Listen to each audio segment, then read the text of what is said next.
ဒါကျွန်တော်တို့ကရင်ပြီးတော့ဒီ Novotel က square ပေါ့နော် square ကိုအခုဒီနေ့လာပြီးတော့ buffet စားမှာဖြစ်ပါတယ်အဲ့ဒီ blog လေးကိုကျွန်တော်ဒီနေ့ရိုက်ကူးပေးသွားမှာဖြစ်ပါတယ် blog ကတော့ကျွန်တော်ပြည့်စုံတော့မဟုတ်ဘူးပေါ့နော်အကြမ်းမြင့်လေးလောက်ပေါ့အကြမ်းမြင့်လေးကဘာဖြစ်လဲဆိုတော့ကျွန်တော်လည်းဟို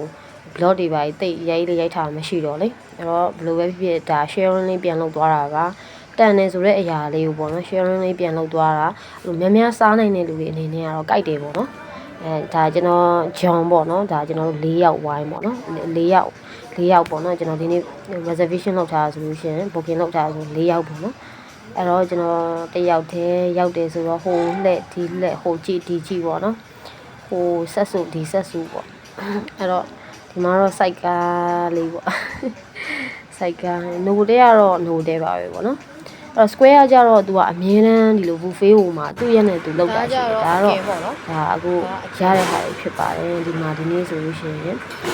ဒီမီနူတွေပေါ့နော်ဒီမီနူတွေကျွန်တော်တို့သွားစားတဲ့ရက်ကကြတော့လဲဂျာရက်လေးရောရှိတယ်ဆိုတော့ကျွန်တော်ဒီမီနူရောရှိတယ်သူကကြတော့သူ့ရဲ့မီနူကကြတော့ဘာမတူပါလဲဆိုတော့ဥမာထားလိုက်ပါတော့ဒီနေ့ကကြတော့ဒီနေ့ seafood ဆိုလို့ရှိရင် seafood line ဒီနေ့ကကြတော့sashimi ဆို sashimi line ကျွန်တော်တို့ကကြတော့ကျွန်တော်တို့ကဘယ်လိုပြောမလဲအဲ့ဒါ international food ဥစား barbecue day ပေါ့နော်ကျွန်တော်တို့လာတာကြတော့ international barbecue day ဆိုတော့ဒါအကင်နေများတာပေါ့ဟုတ်ပြီဟိုလှဲ့ဒီလှဲ့နဲ့သူများတွေမရောက်သေးဘူးဆိုတော့ဟိုလှဲ့ဒီလှဲ့ဟိုကြည့်ဒီကျွန်တော်ရှောက်ပြီးတော့ရိုက်ပါတယ်ဒါပြောမှဆိုလို့ရှိရင် buffet စားနိုင်တဲ့လူတွေကတော့အရန်တန်တယ်ပေါ့နော်အရန်တန်တယ်အိုင်ရန်တွေလည်းစုံတယ်ပေါ့နော်အိုင်ရန်တွေလည်းစုံပါတယ်ဟုတ်ပါပြီကျွန်တော်ဒီဘက်ကိုသွားမယ်အဲ့မှာဆိုလို့ရှိရင်ဒါဘဲသားပေါ့နော်ဘဲသားလေးလည်းမစိုးဘူးဒါကြတော့ကျွန်တော်တို့ဒါဟိုဘယ်လိုလဲကွေတီယိုတို့ဘာတို့ညာတို့ပေါ့နော်အဲ့တန်းလေးတွေပေါ့အဲ့မှာကိုထည့်ချင်တဲ့အရွက်လေးတွေစုံစီနှစ်ပါးလေးတွေထည့်ပေါ့ဟုတ်ပြီကျွန်တော်ရှောက်ကြည့်ပြီးရှောက်ကြည့်လိုက်တယ်ရှောက်ကြည့်ပြီးစားနိုင်တဲ့လူတွေကတော့ကောင်းတယ်ကျွန်တော်ကြတော့နည်းနည်းပဲစားနိုင်တော့တိတ်မတန်ဘူးပေါ့နော်ဒီမှာဆိုလို့ရှိရင်လည်းအဲ့လိုအတုပ်ကလေးတွေပေါ့ဒီမှာဆာရှိမီတို့ဘာလို့ပါတာလေးတွေလည်းရှိတယ်ဒီမှာငါးတွေအတန်းတွေပါဆိုလို့ရှိရင်လည်းရှိရမစိုးပေါ့နော်ဒီမှာဆိုလို့ရှိရင်ကျွန်တော်ဆက်လက်ပြန်လုပ်လို့ရမယ့်ဟာလေးတွေပေါ့နော်အဲ့လိုမျိုးတက်သေးဟာလေးအခုတော့စားပါပြီဘာပြောကျွန်တော်တို့ကဒီနေ့၄ယောက်ဆိုတော့ကျွန်တော်အတီးကနောက်တစ်ယောက်ကကျတော့နောက်ကျနေအဲ့တော့ကျွန်တော်တို့၃ယောက်ရောက်နေတဲ့၃ယောက်ကတော့ဆွဲပါပြီကျွန်တော်တို့ကဒီနေ့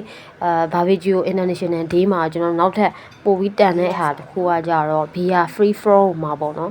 ကျွန်တော်ထပ်တောက်လို့ရသေးတယ်အဲ့ဒါကြတော့အချိန်ကကြတော့ဘယ်ချိန်ပေးထားလဲဆိုတော့ကျွန်တော်တို့က2နာရီပေါ့နော်2နာရီလောက်ပေးထားတယ်ပြီးတော့တစ်ယောက်ကိုဒေါ်လာ25ချက်ကျတယ်ပေါ့နော်၄ယောက်ဆိုလို့ရှိရင်ကျွန်တော်တို့ကဒေါ်လာ100ပေါ့ဒေါ်လာ100မှာဒီနေ့ထူးခြားချက်ကဘာရှိလဲဆိုလို့ရှိရင်၄ယောက်လာလို့ရှိရင်3ယောက်စာပဲပေးရတယ်ပေါ့နော်3ယောက်စာပဲပေးရတယ်အဲ့တော့အလုံးပေါင်း4ယောက်ကိုကျွန်တော်က85ချက်ပဲပေးရမှာဖြစ်ပါတယ်အရန်ကိုတန်ပါတယ်တကယ်တမ်းပြောရင်အပြည့်မှာဆိုရင်တော့အဲ့လိုမရဘူးပေါ့နော်ဘီယာလည်းကြိုက်သလောက်အဝါတောက်လို့ရတယ်အဲ့တော့ကျွန်တော်ကလည်း